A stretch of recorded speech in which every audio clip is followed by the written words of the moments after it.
So I have introduced with adaptive immunity. Now let's move on to the more precise adaptive immunity. So before uh, entering in the B cell and T cell, so I would like to explain you antigen. Okay, so there is a little difference. There is a similar term which we use it for antigen. One term is the antigen and another term is immunogen. So there is a fine difference. It is better to understand those fine differences. Okay.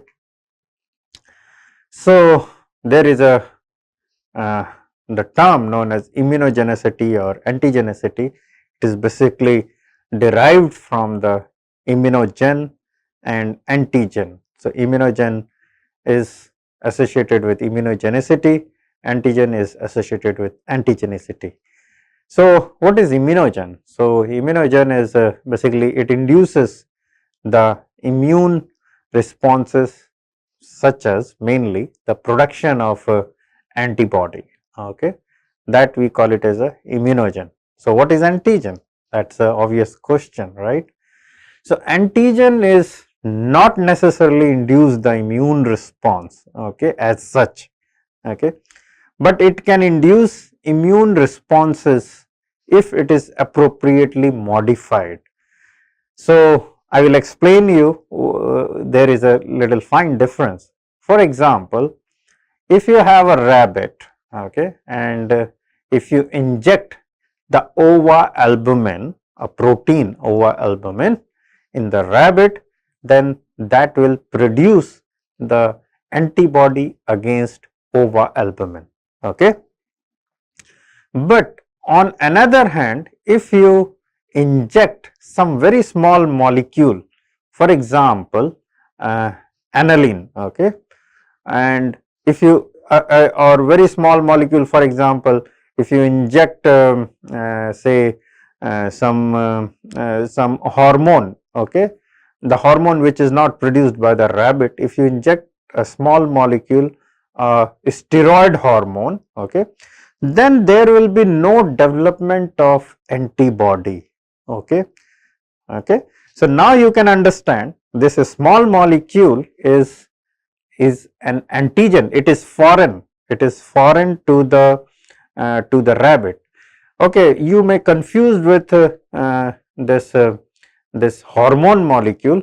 Instead of hormone, you can use some molecule which is derived from the bacteria. It's a small molecule, okay, which is similar to the derivative of steroid molecule, okay. So if you inject that bacterial origin, that molecule in the rabbit, then there will be no antibody production.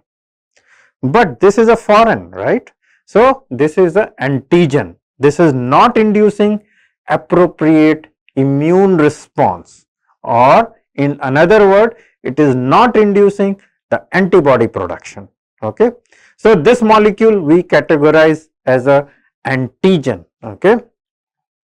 On another hand, if you inject the rabbit with ova albumin, albumin protein derived from chicken, okay, then there will be a production of antibody against that molecule, okay.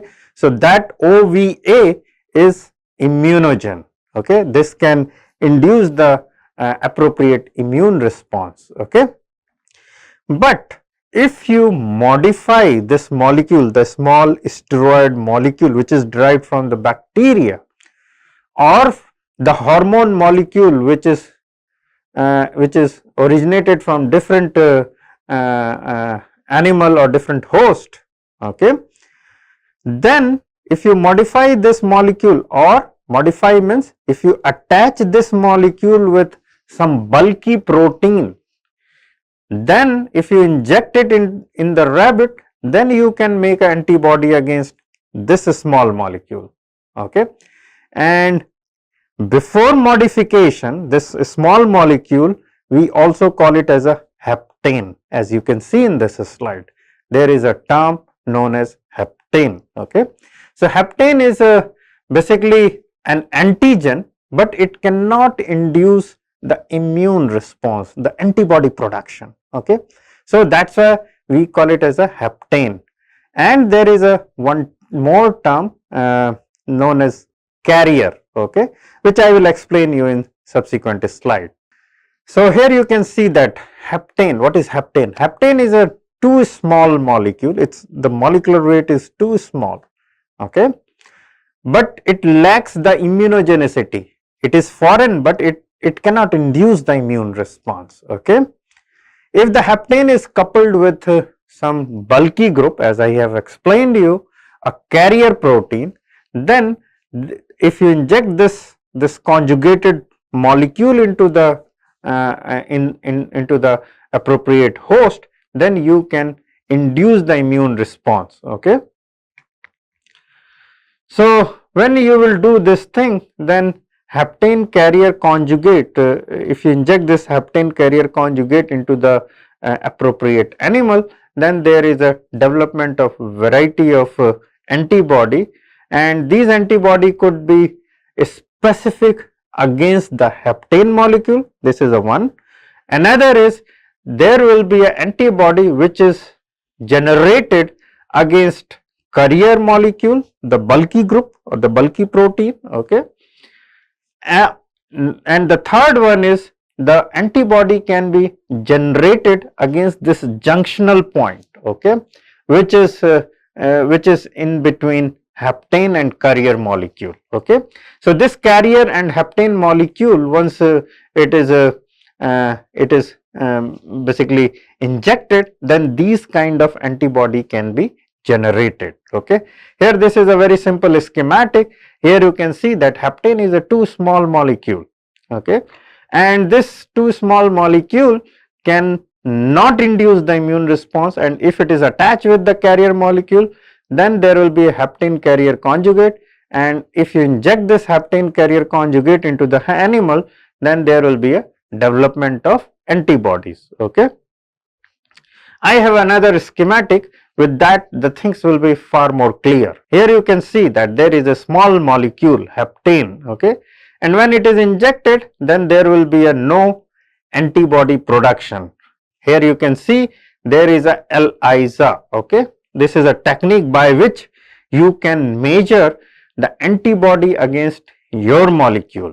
Okay, your molecule of interest. Okay, but when this hapten is conjugated with this immunogenic carrier molecule, okay, by cross linking, by chemical mean, okay, and if you challenge the animal with this cross linked molecule, then you can see there will be a very nice production of antibody. Okay, here there is a very simple schematic which you can understand very quickly.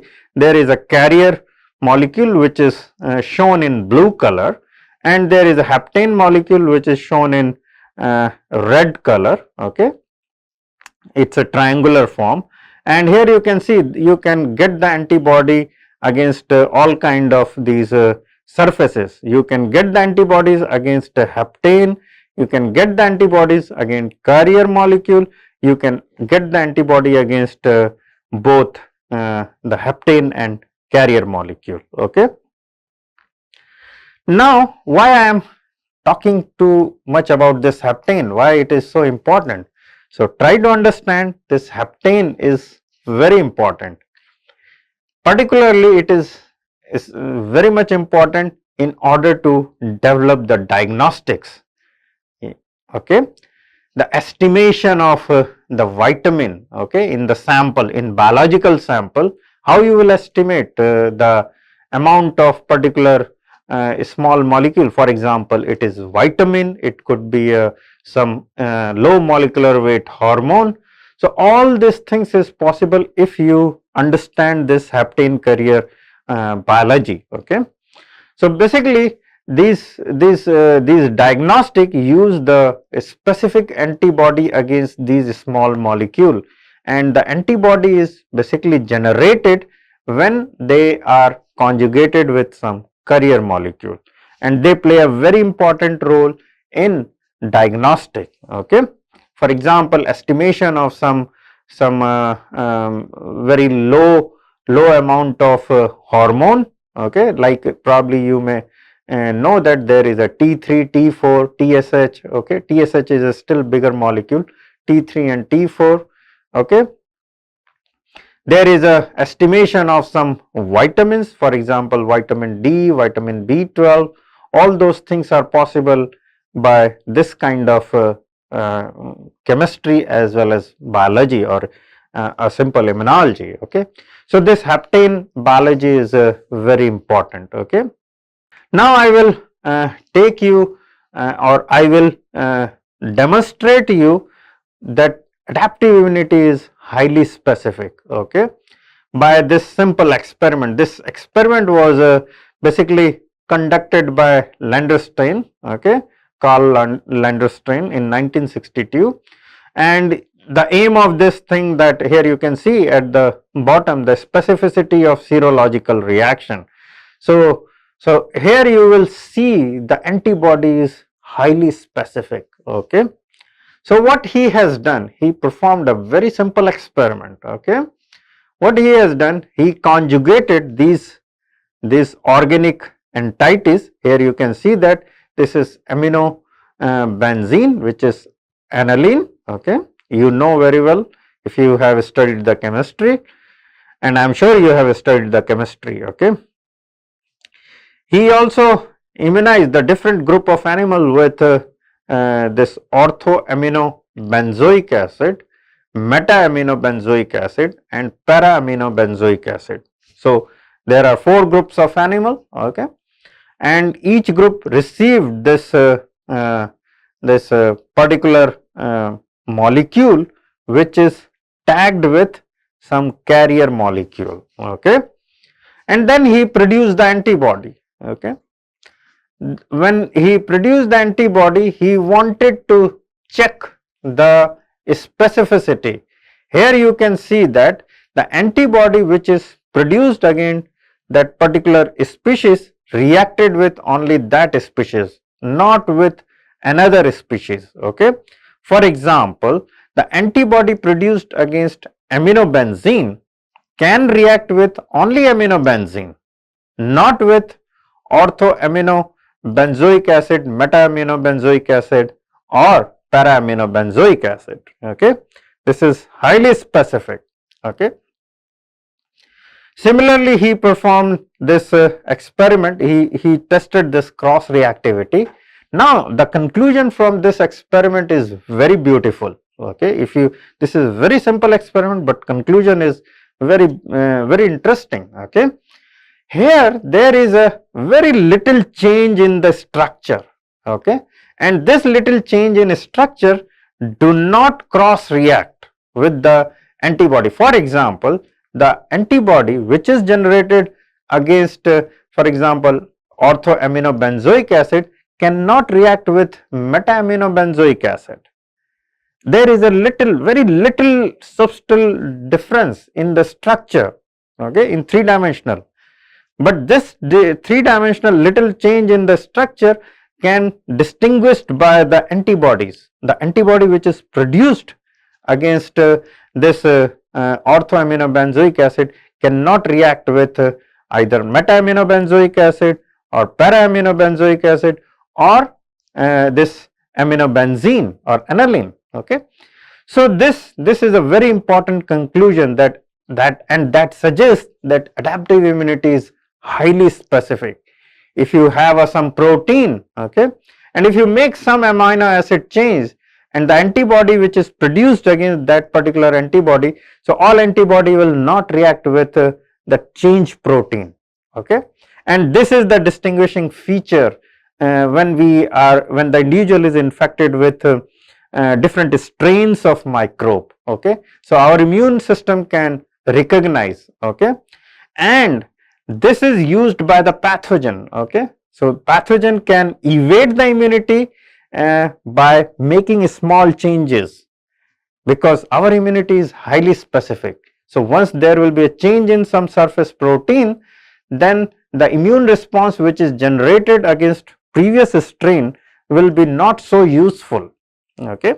That you have seen in current SARS-CoV to infection also. There are different variants, and all those variants they are not giving a full protection against one particular variant. Okay, and due to this we don't have a very good vaccine against the influenza, because this influenza is keep on changing every year, and that's why they evade our immunity very successfully.